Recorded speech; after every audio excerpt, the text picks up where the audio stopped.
नमस्कार, ग्लोबल न्यूजमा स्वागत छ। म सुनिता बास्कोटा। नमस्कार, म कैलाश कोठायत। सुरुमा हेडलाइन्स।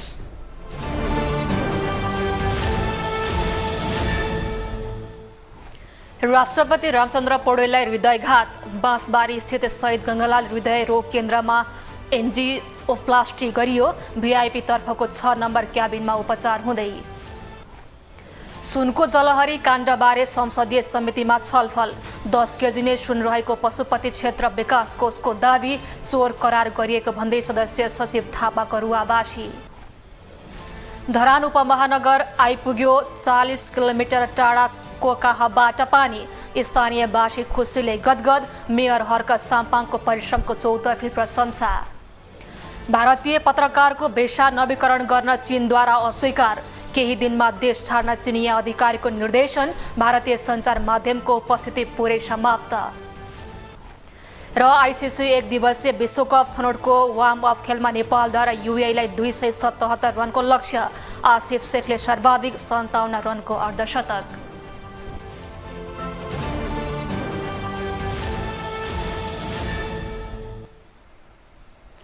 ग्लोबल न्यूज अब विस्तारमा।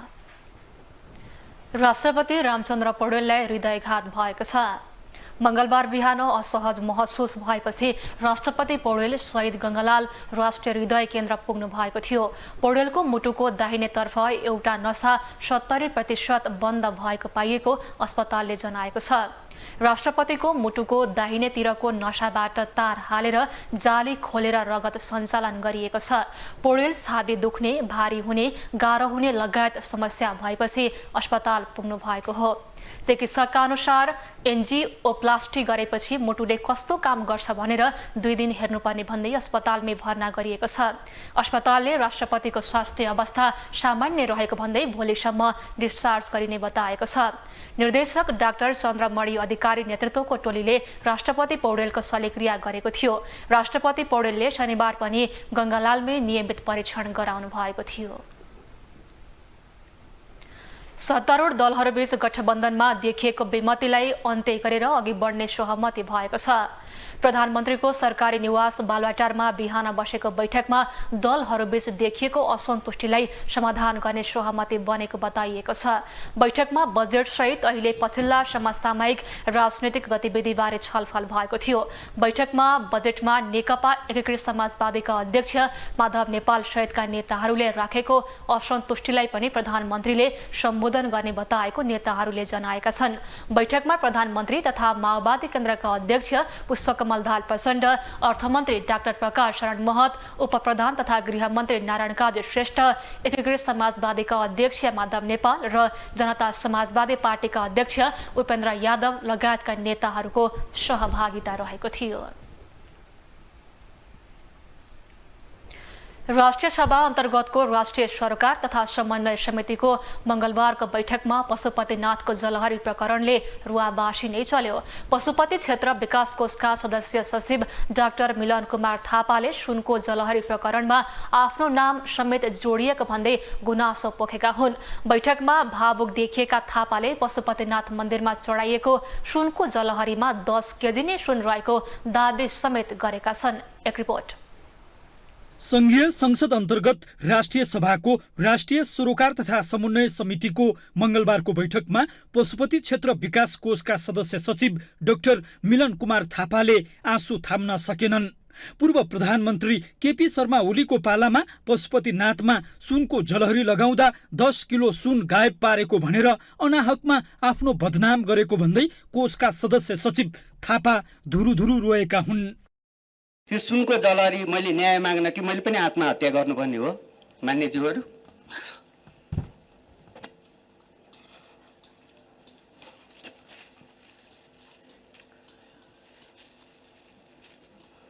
पशुपतिनाथको जलहरी प्रकरणलाई लिएर आम मानिसमा चासो बढेको छ। नेकपा माओवादी केन्द्रका सांसद लेखनाथ दाहालले पूर्व प्रधानमन्त्री केपी शर्मा ओलीको पालामा पशुपतिनाथमा जलहरी राख्ने बेला भ्रष्टाचार भएको दावी गर्दै संसदमा आवाज उठाएपछि यो विषयमा आम मानिसको चासो बढेको हो।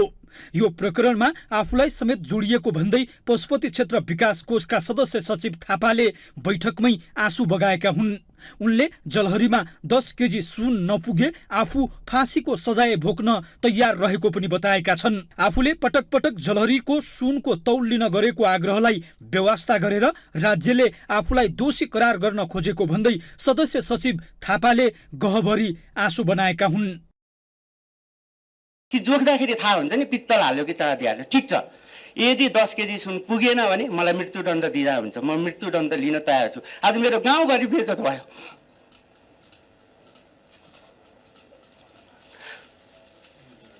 मेरो 2 जना सन्तान छन्। अब म के सुनचोरको बिल लगाउने? आयोगले छानबिन गर्न नपर्ने? पटक पटक हामीलाई मुद्दा चलाउँछु भनिरहेको छ, जोएर मुद्दा चलाउँ न। मेरो च्यालेन्ज हो, पुगेन भने फाँसी दियो भनेको। तर हाम्रा पत्रकार साथीहरूले यथार्थ नबुझिकन घरि सुनचोर भनेर मिडियामा निकालिदिनुहुन्छ। मेरो 2टा बच्चा छन्, अब कि मेरो बच्चाको भविष्य अन्धकार बनाइदिने? राज्यको त्यही नीति हो। सदस्य सचिव थापाले आफ्ना 2 सन्तान रहेको र उनीहरूको भविष्य समेत अन्धकार हुने गरी आफूलाई सुन चोरेको आरोप लगाइएको भन्दै दुखेसो पोखे। आफूलाई पशुपति क्षेत्रको भेटी र जग्गा लगायतका सम्पत्ति दुरुपयोग गरेर बाँच्नु नपर्ने उनको भनाइ थियो।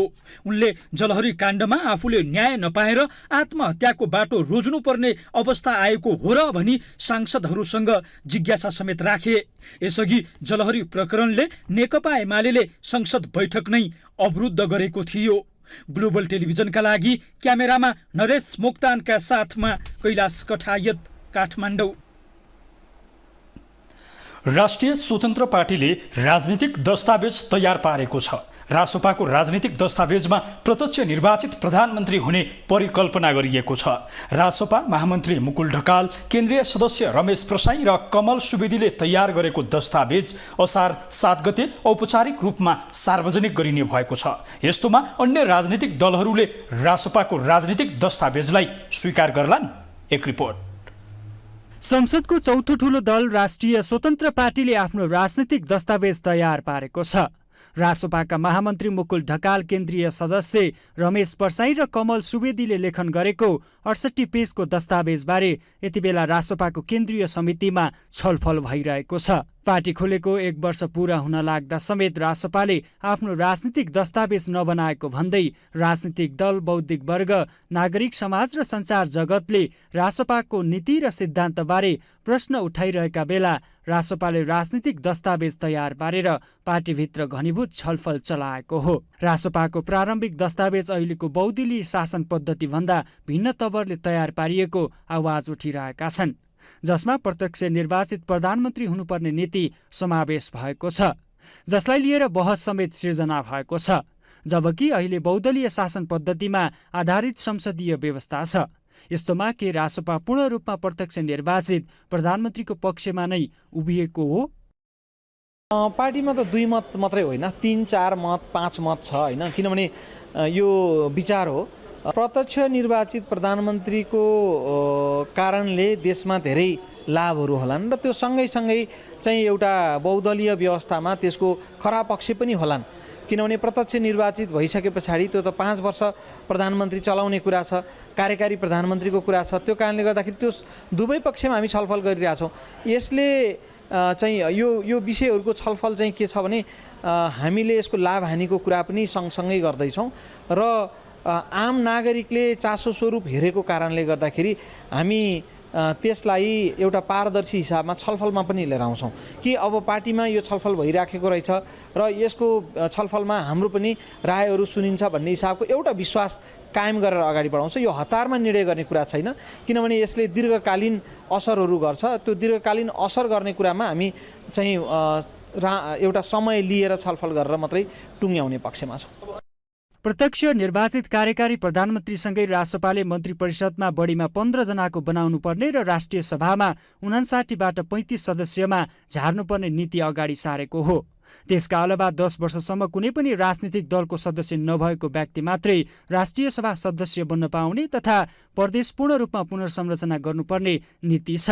त्यस्तै प्रदेश प्रमुख, मुख्यमन्त्री, प्रदेश सभा सबै मन्त्रालय खारेज गर्ने प्रत्यक्ष निर्वाचित प्रदेश गभर्नर चुन्ने दलीय प्रभाव रहने संवैधानिक परिषद खारेज गरी गैरदलीय राष्ट्रिय सभालाई सो अधिकार दिलाउने, राइट टु रिकल, परिवारवाद नातावाद पूर्ण रूपमा निषेध गर्ने, पार्टीमा 51% 45 वर्ष मुनिको नेतृत्व लगायतका विषय प्रवेश भएका छन्। तीबारे केन्द्रीय समितिको बैठकमा छलफल भइरहेको र सबै नीति र सिद्धान्तमा आवश्यक बहस गरेर छिट्टै औपचारिक रूपमा राजनीतिक दस्तावेजलाई पूर्णता दिने सहमहामन्त्री बुर्लाकोटी बताउँछन्। आम नागरिकले रुचाएको एउटा शासकीय स्वरूप चाहिँ लिएर आउने सन्दर्भमा हामी छलफल गरिराखेका छौँ। त्यो कारणले गर्दाखेरि त्यो प्रस्ताव तयार भइसके पछाडि त्यसलाई हामी एउटा राष्ट्रिय बहसको विषय बनाउँछौँ र त्यसमा मुलुकको गण्यमान्य र यो विषयमा अलिकति चासो राख्ने व्यक्तिहरू बिचमा छलफल गरेर त्यसलाई पार्टीले एउटा निष्कर्ष दस्तावेज बनाउँछ र त्यो चाहिँ हामीले चाहिँ अरू 2-3 महिना जतिमा सार्वजनिक गर्न सक्छौँ। अरू गतिविधिहरू त हाम्रो छँदैछ, हामी गर्दैछौँ। यस्तो छ, हामी वर्कआउट गर्दैछौँ के कसरी जाने भनेर, किन हामी नयाँ छौँ, भर्खरै छौँ अनि हरेक कुराहरू हामीले एकदम छिटो छोटो समयमा हामीले फेस गर्नु परेको भएर इन्टरनल होमवर्क चाहिँ हाम्रो भइरहेको छ। हामीले होमवर्क गर्दैछौँ, टिम बसेर नै हामी सरसल्लाह गरेर नै प्लानिङ गरिरहेछौँ। त्यसमा सायद केही नयाँ कुरा होला। यता अन्य राजनीतिक दलले भने रासपाको राजनीतिक दस्तावेजमा प्रत्यक्ष निर्वाचित प्रधानमन्त्रीको नीतिले प्रवेश पाएपछि वर्तमान परिस्थिति र संवैधानिक संरचनालाई हेरेर अघि सार्दा राम्रो हुने बताएका छन्। हेर्दाखेरि सुन्दाखेरि नयाँ अवधारणा चाहिँ देखे तापनि तत्कालै यसलाई कार्यान्वयन गर्ने दृष्टिकोणले र प्रश्नहरू उठ्ने, पार्टीकै आएर प्रधानमन्त्री गएर सरकारहरू गएर बाहिर सम्झौता गर्दाखेरि त साधन स्रोत बेचिएको, स्वाधीनता बेचिएको र बाह्य लाभको अथवा कम्फोर्टको बाह्य कम्फोर्टको चाहिँ सम्झौता र नीतिहरू हुन्छ भने एउटा व्यक्तिको हातमा अधिकार गयो भने चुनाव खर्चिलो पनि र फेरि कहीँ आएर एकात्मकवादको चाहिँ आउँछ कि भन्ने डर हो। त्यही पनि यसलाई सोचेर विचार गरेर समय परिस्थितिमा छलफल गर्नुपर्छ। यसअघि गत मङ्सिर 4मा भएको आम चुनावमा 20 सिटका साथ संसदको चौथो ठूलो दल बनेको राष्ट्रिय स्वतन्त्र पार्टीले राजनीतिक दस्तावेज बिनै राजनीति सुरु गरेको भन्दै आलोचना सुरु भएको थियो। यति बेला भने रासपाले अगाडि सारेको राजनीतिक दस्तावेजका बारेमा बहस सुरु भएको छ। ग्लोबल टेलिभिजन एचडीका लागि क्यामेरामा नरेश मोक्तानका साथमा विनोद विक्रम भण्डारी, काठमाडौँ। सर्वोच्च अदालतले तत्कालीन नेकपा माओवादीका अध्यक्ष पुष्पकमल दाहाल प्रचण्ड तथा नेता बाबुराम भट्टराई लगायतको नाममा कारण देखाउ आदेश जारी गरेको छ। युद्धकालीन समयमा बाल सैनिकको प्रयोग गरेको सम्बन्धमा दायर रिटमा सर्वोच्चले कारण देखाउ आदेश जारी गरेको हो। जनयुद्धको समयमा बाल सैनिक प्रयोग गरिएकाले उच्च नेतृत्वलाई कारबाही हुनुपर्ने माग सहित पूर्व बाल सैनिक लेनिन बिष्टले सर्वोच्चमा रिट दर्ता गराएका थिए। न्यायाधीश सपना प्रधान मल्लको इजलासले समेत उक्त रिटमा विपक्षीहरूका नाममा कारण देखाउ आदेश जारी गर्दै मुद्दालाई अग्राधिकार दिने आदेश गरेको हो। तत्कालीन नेकपा माओवादीका अध्यक्ष पुष्पकमल दाहाल सहितका नेतृत्वमाथि बाल सैनिकको प्रयोग सम्बन्धी रिट दर्ता गर्न सर्वोच्च अदालतले शुक्रबार सर्वोच्च अदालत प्रशासनको नाममा आदेश दिएको थियो। पूर्व बाल सैनिक लेनिन बिष्टले माओवादी युद्धमा प्रयोग भएका बाल सैनिक अन्तर्राष्ट्रिय मानवीय कानुन विपरीतको कार्य भएको तत्कालीन नेतृत्वलाई कारबाही गर्न माग गर्दै रिट लिएर सर्वोच्च पुगेका थिए। तर सर्वोच्च अदालतले उक्त रिट दरपिट गरेपछि बिष्ट दरपिट विरुद्ध सर्वोच्चमा पुगेका थिए। बिष्टले आफ्नो रिटमा तत्कालीन नेकपा माओवादीको नेतृत्वकर्ताहरू प्रचण्ड, डाक्टर बाबुराम भट्टराई लगायतका नेताहरू विरुद्ध बाल सैनिक प्रयोग गरिएको भन्दै कारबाहीको माग गरेका थिए।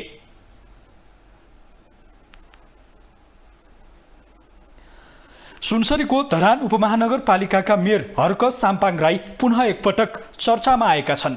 खानेपानीको चरम अभावले काकाकुल बनेको धरानमा कोकाहको पानी ल्याएपछि उनले वाहवाही पाइरहेका हुन्। करिब 40 किलोमिटर टाढाबाट कोकाहको पानी धरानमा झरेपछि मेयर हर्क साम्पाङ भावुक समेत बनेका छन्।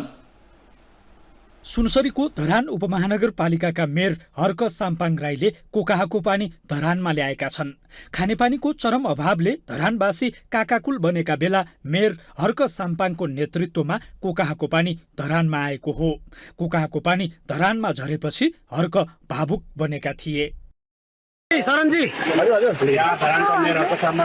एकदमै भावुक क्षण यो दशमानबाबुहरू भावविभोर हुनुभयो हाम्रो मेयर हर्क साम्पाङज्यू पक्कै पनि दशमानबाबुहरू प्रतिज्ञा लिनुभएको छ र यो उहाँको कमिटमेन्ट।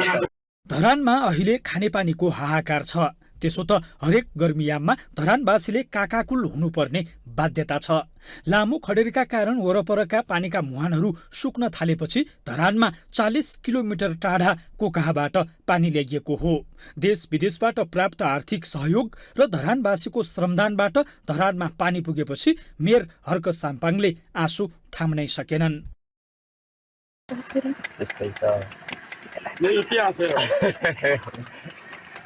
रमाइलो भयो। जोरदार ताली।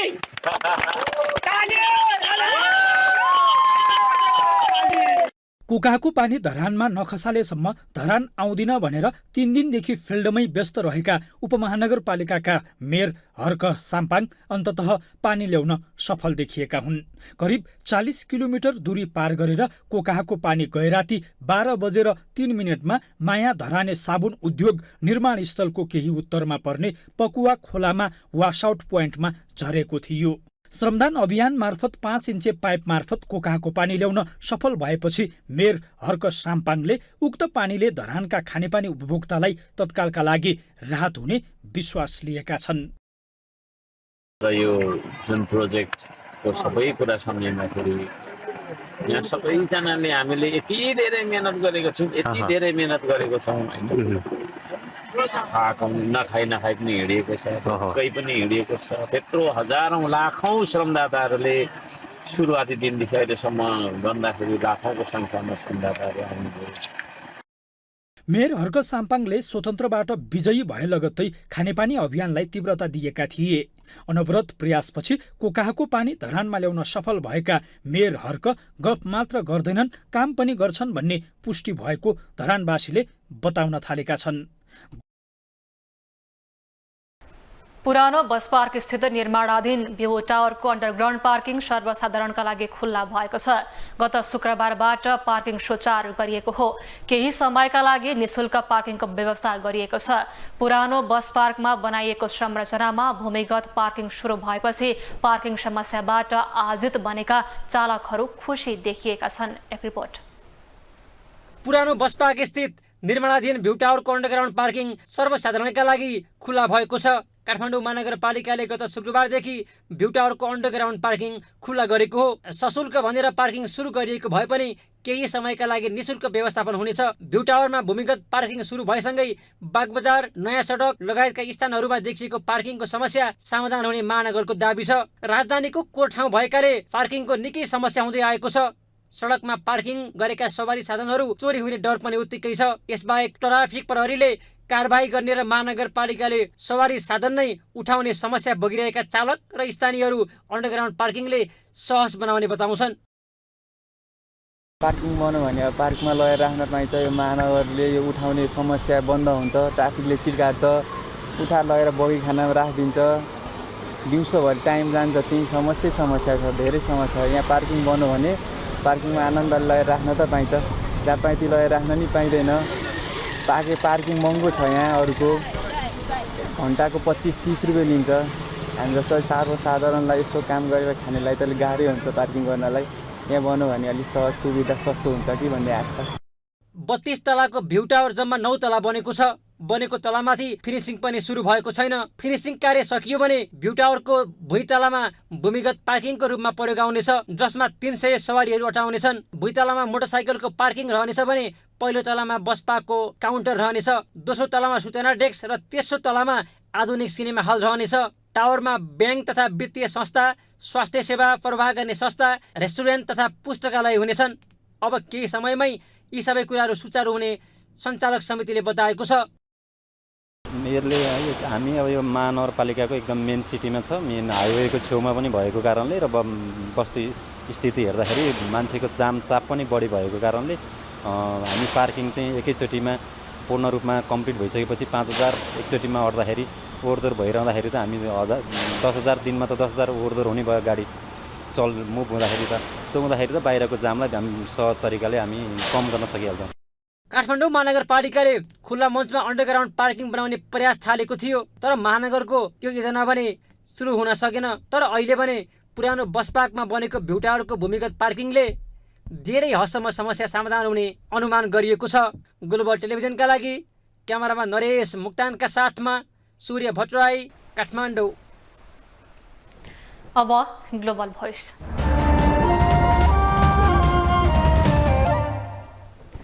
पुरानो बस पार्क स्थित निर्माणाधीन भ्यू टावरको अन्डरग्राउन्ड पार्किङ सर्वसाधारणका लागि सुचारू भएको छ। गत शुक्रबारबाट सुरु भएको अन्डरग्राउन्ड पार्किङ सर्वसाधारणलाई केही समयका लागि निःशुल्क गरिएको छ। निर्माणाधीन अन्डरग्राउन्ड पार्किङ 3000 क्षमताको हुनेछ। यसै विषयमा ग्लोबल भोइसमा आज हामीले सर्वसाधारणलाई सोधेका छौँ, पार्किङले राजधानीमा पार्किङको समस्या हटाउन कति सहयोग गर्ला? यो क्षेत्रमा पार्किङ गर्ने ठाउँ छैन, त्यसैले पार्किङको व्यवस्था भयो भने राम्रो हुन्छ, सहज हुन्छ। यो वरिपरि कहीँ पनि त्यस्तो पार्किङको व्यवस्था गरेको छैन, त्यसैले यो ठाउँमा चाहिँ पार्किङको व्यवस्था भएमा राम्रो हुन्छ। पार्किङ बनायो भने अब पार्कमा लगेर राख्न पाइन्छ। यो महानगरले यो उठाउने समस्या बन्द हुन्छ, ट्राफिकले चिर्काट्छ, उठाएर लगेर बगैखानामा राखिदिन्छ, दिउँसोभरि टाइम जान्छ, त्यही समस्या छ, धेरै समस्या छ। यहाँ पार्किङ बनायो भने पार्किङमा आनन्दले लगेर राख्न त पाइन्छ, जहाँ पाइ त्यही लगेर राख्न नि पाइँदैन। पार्किङ महँगो छ यहाँ, अरूको घन्टाको 25-30 रुपियाँ लिन्छ। हामी जस्तो सर्वसाधारणलाई यस्तो काम गरेर खानेलाई त अलिक गाह्रै हुन्छ पार्किङ गर्नलाई। यहाँ बनायो भने अलिक सहज सुविधा सस्तो हुन्छ कि भन्ने आश छ। त्यो एकदमै सहज हुन्छ अरूलाई पनि। जस्तै अब यो काठमाडौँको मुटु क्षेत्र हो, त्यस कारणले गर्दा यहाँनिर सबैलाई सहजै हुन्छ। अहिले चाहिँ कस्तो छ भने कतिपय मान्छेलाई थाहा पनि भइरहेको छैन यहाँ पार्किङ ठुलो भनेर। त्यो थाहा भइसकेपछि चाहिँ सहज पनि हुन्छ, राम्रो पनि हुन्छ, यो ठिक ठाउँमा छ। पार्किङ गऱ्यो भने त सहजै हुन्छ, किनकि बाटोमा अस्तव्यस्त हुन्छ, जामहरू भइरहेको हुन्छ। अब मान्छेहरू थाहा हुँदैन, बिच बाटोमा रोकिरहेको हुन्छ, उनीहरूलाई ट्राफिकहरूले उठाएर लैरहेको हुन्छ। त्यो लानुभन्दा पहिला उसले पार्किङ गर्ने सहज हुन्छ। सबैलाई चाहिँ रोडहरू पनि जाम खुल्ला हुन्छ होइन, पार्किङ गर्दा सबैलाई फाइदा नै हुन्छ। गौतम बुद्ध अन्तर्राष्ट्रिय विमानस्थलमा आजदेखि नेपाल एयरलाइन्सले नियमित उडान र अवतरण सुरु गरेको छ। बिहान मलेसियाको क्वालालम्पुरमबाट आएको नेपाल एयरलाइन्सको एयरबस 320 भैरहवामा ल्यान्ड गरेको छ। सोमबार काठमाडौँबाट क्वालालम्पुरमतर्फ उडेको एयरबस 320 जहाज मङ्गलबार क्वालालम्पुरमबाट सिधै गौतम बुद्ध अन्तर्राष्ट्रिय विमानस्थलमा भैरहवामा अवतरण गरेको हो। गौतम बुद्ध अन्तर्राष्ट्रिय विमानस्थलमा नेपाल एयरलाइन्सले क्वालालम्पुरमबाट सातामा 2 व्यावसायिक उडान गर्ने तयारी गरेको छ। संस्कृति, पर्यटन तथा नागरिक उड्डयन मन्त्री सुदन किराँतीले भैरहवाबाट दिल्ली उडानको लागि भारतसँग हवाई रुटको अनुमति लिन सरकारले प्रयास गरिरहेको बताउनुभयो। मन्त्री किराँतीले विमानस्थल नियमित र पूर्ण क्षमतामा सञ्चालनका लागि प्रचार र बजारीकरण 10 गुणाले बढाउन नेपाल एयरलाइन्सलाई निर्देशन दिनुभयो। आज घाम तताएर आराम गरेर बस्ने छुट छैन। निरन्तर आफ्नो प्रचार, लुम्बिनीको प्रचार, यो देशको प्रचार र बजारीकरणको निम्ति आजको दिनभन्दा अझ यसलाई गियर थपेर स्पिड बढाएर अगाडि बढ्नको निम्ति म अनुरोध या निर्देशन पनि गर्न चाहन्छु। नेपाल वायु सेवा निगमका अध्यक्ष युवराज अधिकारीले गौतम बुद्ध अन्तर्राष्ट्रिय विमानस्थललाई बुद्धिस्ट सर्किटको विकास गर्न कोलम्बो, बैंकक र म्यानमारको मण्डाले विमानस्थलबाट यात्रुहरूलाई लुम्बिनी ल्याउने प्रयासमा रहेको उल्लेख गर्नुभयो। हामीले कोलम्बो, बैंकक र म्यानमारको रङ्गुन र मण्डाले एयरपोर्टबाट पनि यात्रुहरूलाई हामी ल्याउने प्रयासमा गइरहेका छौँ। जो यस क्षेत्रबाट त्यहाँ काम गरिराख्नु भएको छ, उहाँहरूलाई पनि मध्यनजर राखेर उहाँहरूको यात्रालाई सहज र सुलभ गराउने किसिमले पनि हामीले टार्गेट गरेका छौँ। अहिले क्वालालम्पुर भैरहवाको प्रति यात्रु भाडा दर 11,461 रुपैयाँ कायम गरिएको छ। क्वालालम्पुर भैरहवा काठमाडौँको भाडा दर 12,346 रुपैयाँ कायम गरिएको छ।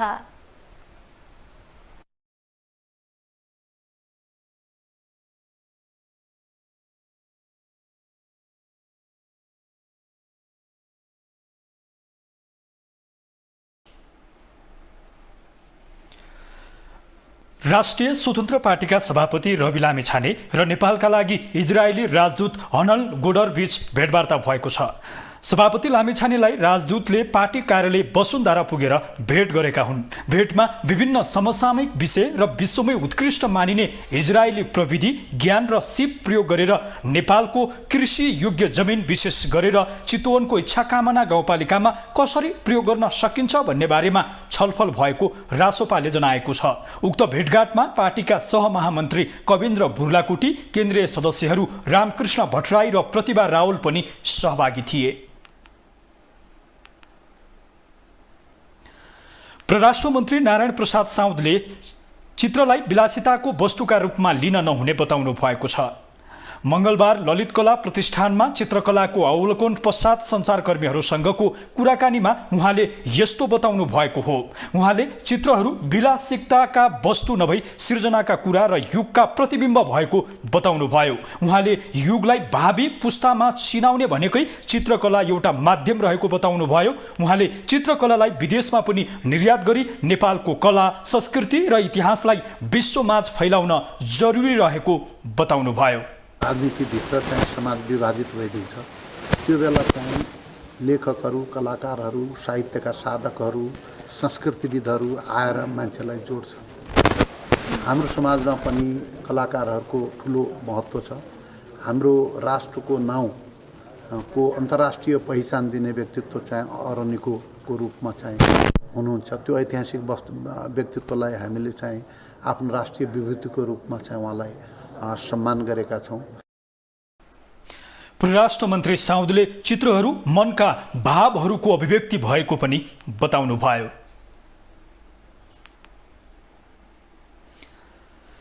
राष्ट्रिय समावेशी आयोगले बजेट अभावका कारण काम गर्न नसकेको बताएको छ। मंगलबार प्रतिनिधि सभा अन्तर्गतको महिला तथा सामाजिक मामिला समितिको बैठकमा बोल्दै आयोगकी कार्यवाहक अध्यक्ष विष्णुमाया ओझाले बजेट अभावका कारण कार्यक्षेत्रभित्रका कामहरू पनि गर्न नसकिएको बताउनु भएको हो। उहाँले कार्यक्षेत्रका आधारमा सरकारले बजेट छुट्याउनु पर्ने भए पनि त्यसो नगरिएको गुनासो गर्नुभयो। उहाँले बजेट अभाव हुनु आयोगको सबैभन्दा ठूलो चुनौती रहेको उल्लेख गर्नुभयो। अध्यक्ष ओझाले बजेट अभावका कारण विज्ञ समूह पनि राख्न सकिएको बताउनु भयो। सुन्न सक्नु भने यहाँको हातमा छ नि हैन। हामीले कति काम गरेनौँ। एउटा अध्ययनलाई 1.5 लाख 1 लाख राख्न कति गहिरो अध्ययन हुन्छ होला। यहाँलाई मैले छोड्दिएँ यो प्रश्न हैन। यो आवाज चाहिँ उठ्नुपर्छ कि पर्दैन, सोच्नुपर्छ कि पर्दैन। हामीले अगाडि पनि हामीले राष्ट्रिय योजना आयोग र अर्थमन्त्रीसँगै कुराकानी गर्दाखेरि 11वटा क्षेत्रमा काम गर्ने एउटा आयोग र एउटा मात्रै जात विशेष भनौँ न मधेसी आएको कुरा गरौँ भने एउटा एक्जाम्पल है हैन, बराबर हुन्छ र हुँदैन होला नि त। त्यस्तै थारू आयोगका सचिव कृष्णकान्त उपाध्यायले थारू समुदायका लागि संविधानले दिएको मौलिक हक समेत कार्यान्वयन हुन नसकेको बताउनु भयो। उहाँले आयोगले थारू समुदायको हक हितका निम्ति सरकारलाई गरेको दर्जनौं सिफारिसहरू पनि कार्यान्वयन नभएको बताउनु भयो। बनेको 8 वर्ष भए तापनि आदिवासी जनजाति थारू समुदायको राज्यको हरेक निकायमा समानुपातिक समावेशी सिद्धान्त अनुसार प्रतिनिधित्व हुने संविधान अनुसार मौलिक हक भएकोमा हालसम्म कार्यान्वयन नभएको अवस्था छ। एउटा चुनौती हो। दोस्रो नम्बरको चुनौतीमा थारू आयोगबाट थारू समुदायको पहिचान, हक, हित, अधिकार प्राप्तिको सवालमा सरकारलाई गरिएका दर्जनौं सिफारिसहरू कार्यान्वयन नभएको अवस्थामा छ। उहाँले आयोगमा बजेट रोक्का भएका कारण प्रशासनिक खर्च तथा कार्यालय सञ्चालन गर्न समेत कठिनाई भइरहेको बताउनु भयो। कवि एवं नेपाल प्रज्ञा प्रतिष्ठानका पूर्व कुलपति बैरागी काइला तिलक विक्रम नेमवाङ सुब्बाले लेखकहरूले पाउने पुरस्कार रकममा राज्यले कर लगाउन नहुने बताउनु भएको छ।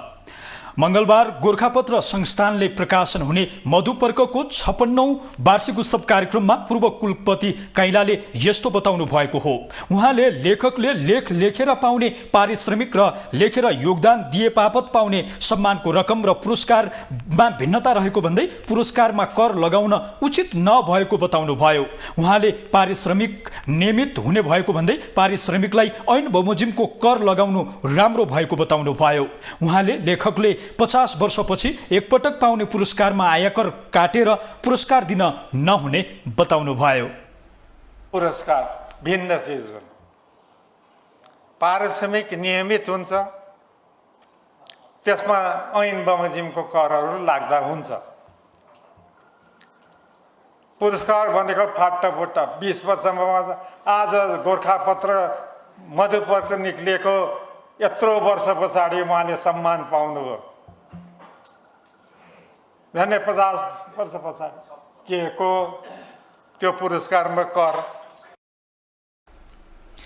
उहाँले लेखकले लेखिएको लेख कुनै पत्रिकाले छाप्यो भने 300 रुपैयाँ दिनुपर्नेमा 15 वा 25% कर काट्ने गरेको बताउनुभयो। उहाँले यो अवस्थाबाट आम नेपाली लेखकहरू पीडित रहेको बताउनुभयो। उहाँले नेपाली लेखकहरूले लेखेर ठूलो रकम पाउन सकिन्न भन्ने थाहा पाएर कतै गुनासो नगरेको बताउनुभयो।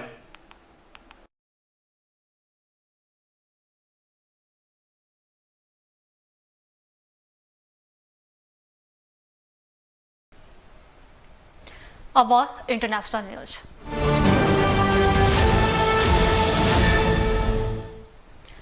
चिनिया अधिकारीहरूले प्रेस ट्रस्ट अफ इन्डियाका पत्रकारलाई यही महिना देश छाड्न निर्देशन दिएका छन्। यी पत्रकार भारत फर्कने बित्तिकै विश्वको दोस्रो ठूलो अर्थतन्त्र चीनबाट भारतीय सञ्चार माध्यमको उपस्थिति पुरै समाप्त हुनेछ। यस वर्षको सुरुवातीमा 4 भारतीय पत्रकार चीनमा थिए। चीन र भारतले दुई एसियाली आर्थिक महाशक्तिहरूले एक अर्कामा पत्रकारहरूलाई आफ्नो देशबाट निष्कासन गरेपछि चीनमा रहेका अन्तिम भारतीय पत्रकारलाई पनि छाड्न भनिएको छ। ब्लुमबर्गमा प्रकाशित एक रिपोर्टका अनुसार यस मामिलासँग परिचित व्यक्तिका अनुसार चिनिया अधिकारीहरूले प्रेस ट्रस्ट अफ इन्डियाका रिपोर्टरलाई यसै महिना देश छोड्न निर्देशन दिएका छन्। ती पत्रकार भारत फर्कने बित्तिकै विश्वको दोस्रो ठूलो अर्थतन्त्र चीनबाट भारतीय सञ्चार माध्यमको उपस्थिति पुरै समाप्त हुनेछ र यसले सम्बन्ध बिग्रँदै गएको विश्वलाई देखाउनेछ। यस वर्षको सुरुमा 4 भारतीय पत्रकार चीनमा थिए। हिन्दुस्तान टाइम्स पत्रिकाका रिपोर्टरले गत हप्ता चीन छाडेका थिए भने सरकारी च्यानल प्रसार भारती र द हिन्दू पत्रिकाका पत्रकारलाई अप्रिलमा चीनले भिसा नवीकरण गर्न अस्वीकार गरिएको थियो। गत साता इरानले सार्वजनिक गरेको हाइपरसोनिक क्षेप्यास्त्रले मध्यपूर्वमा त्रास बढेको छ। इरानले सार्वजनिक गरेको फतहा नामको क्षेप्यास्त्रले 1400 किलोमिटरसम्म मार हान्न सक्ने बताइएको छ, जुन क्षेप्यास्त्रलाई प्रतिरक्षा प्रणालीमा निकै अब्बल मानिने इजरायलले समेत निष्प्रभावी बनाउन नसक्ने बताइएको छ। एक रिपोर्ट। गत साता इरानले 1400 किलोमिटरसम्म मार हान्न सक्ने हाइपरसोनिक क्षेप्यास्त्र सार्वजनिक गरेको थियो। फतहा नामको त्यो क्षेप्यास्त्रलाई प्रतिरक्षा प्रणालीमा निकै अब्बल मानिने इजरायलले समेत निष्प्रभावी बनाउन नसक्ने बताइएको छ। आफ्नो क्षेप्यास्त्रको गति ध्वनिभन्दा 15 गुणा बढी भएको र कुनै पनि प्रतिरक्षा प्रणालीले फतहा नामको क्षेप्यास्त्रलाई खसाउन नसक्ने इरानको दाबी छ। इस्लाममा फतहाको अर्थ विजयदाता हो। फतहालाई कुनै पनि प्रतिरक्षा प्रणालीले खसाउन सक्ने छैन। यसले सबै किसिमको प्रतिरक्षा प्रणालीलाई तोड्ने इरानका सेना प्रमुख आमिर अली हजियादले भनेका छन्। इरानको यो दाबी भने पुष्टि हुन सकेको छैन, तर इरानले क्षेप्यास्त्र सार्वजनिक गरेसँगै इजरायलले मुलुकमा सुरक्षा चुनौती थपेको बताइएको छ। साथै रक्षा मन्त्री अब जलान्डले इरानको घमण्ड तोड्न सक्ने प्रतिरक्षा प्रणाली आफूहरूसँग रहेको बताएका छन्। फतहा क्षेप्यास्त्रबारे विज्ञहरूले हतियारको क्षेत्रमा इरानको पछिल्लो विकास एकदमै उच्चतम भएको बताएका छन्। इजरायलको क्षेप्यास्त्र प्रतिरक्षा संस्थाका पूर्व निर्देशक उब्जी रुबिन क्षेप्यास्त्र प्रविधिमा यो अवधारणा वास्तविक र व्यावहारिक भएको, तर यो क्षेप्यास्त्र इरानले दाबी गरे झैँ भयानक किसिमको नरहेको उनको भनाइ छ। झट्ट सुन्दा इरानले गरेको यो विकास नौलो लागे पनि ब्यालिस्टिक क्षेप्यास्त्र नै यसको गतिमा जान सक्ने विज्ञहरूको मत छ। अमेरिकाका अनुसार मध्यपूर्वमा इरानसँग ठूलो मात्रामा क्षेप्यास्त्र शक्ति छ, त्यसैलाई नै उसले त्रास सिर्जनाको माध्यम बनाएको अमेरिकी आरोप छ। यद्यपि इरानले विगतदेखि नै आफ्नो क्षेप्यास्त्र कार्यक्रम प्रतिरक्षाका लागि मात्रै रहेको बताइरहेको छ। इरानले बारम्बार अमेरिकाले आफ्नो मुलुक विरुद्ध आर्थिक युद्ध गरिरहेको बताइसकेको छ। सन् 2017मा इरानले सीमा पारी 5वटा ब्यालिस्टिक क्षेप्यास्त्र प्रहार गरिसकेको छ। तीमध्ये 2वटा हमला सशस्त्र समूह आइएसआइएस लक्षित थिए।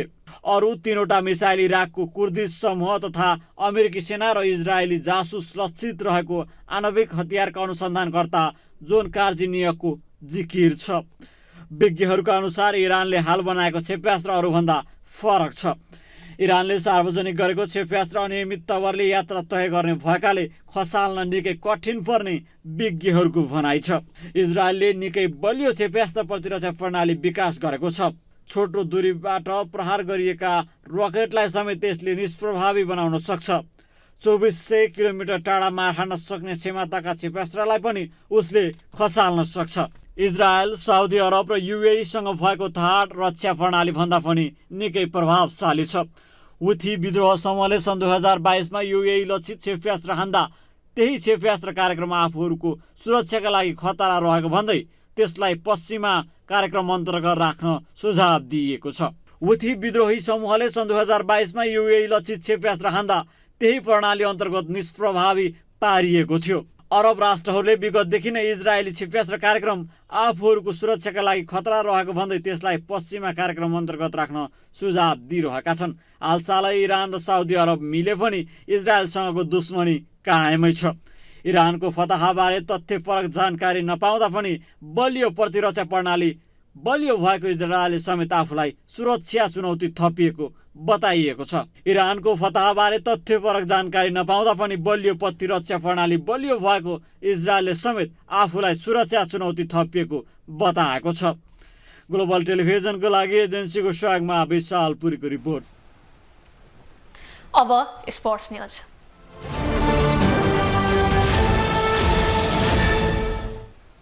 नेपालले आइसिसी 1 दिवसीय विश्वकप छनौटको वार्म अप खेलमा युएईलाई 277 रनको लक्ष्य दिएको छ। नेपाल र युएई बीचको हरारेमा जारी खेलमा टस जितेर ब्याटिङ गरेको नेपाल 49.5 ओभरमा अल आउट हुँदै 276 रन बनाएको हो। नेपालका ओपनर आसिफ शेखले सर्वाधिक 57 रनको अर्धशतकीय इनिङ खेले।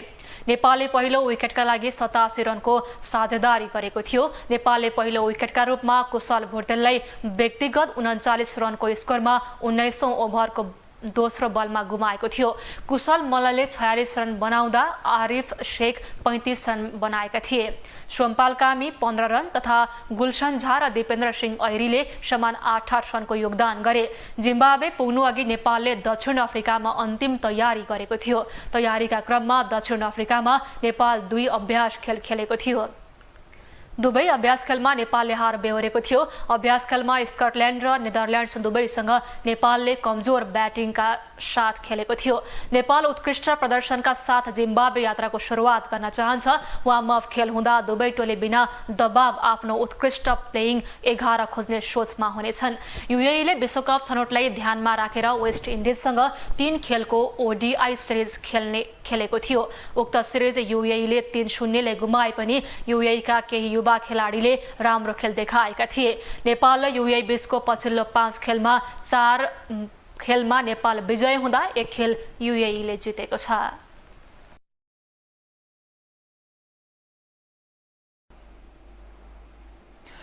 ग्लोबल न्यूजको अन्त्यमा हेडलाइन्स पुनः एकपटक।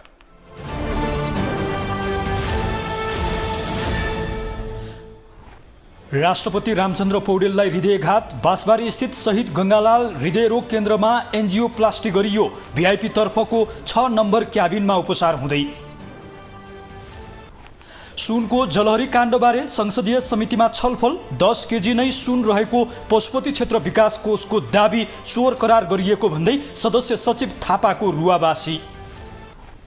धरान उपमहानगरमा आइपुग्यो 40 किलोमिटर टाढाको कहाँबाट पानी। स्थानीयवासी खुसीले गदगद। मेयर हर्क साम्पाङको परिश्रमको चौतर्फी प्रशंसा। भारतीय पत्रकारको भिसा नवीकरण गर्न चीनद्वारा अस्वीकार। केही दिनमा देश छाड्न चीनिया अधिकारीको निर्देशन। भारतीय सञ्चार माध्यमको उपस्थिति पुरै समाप्त। र आइसिसी 1 दिवसीय विश्वकप छनौटको वार्म अप खेलमा नेपालद्वारा युएईलाई 277 रनको लक्ष्य। आसिफ शेखले बनाए सर्वाधिक 57 रन।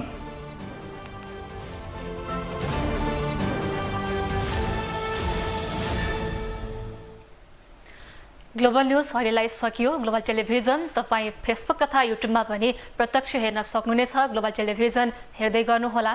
नमस्ते।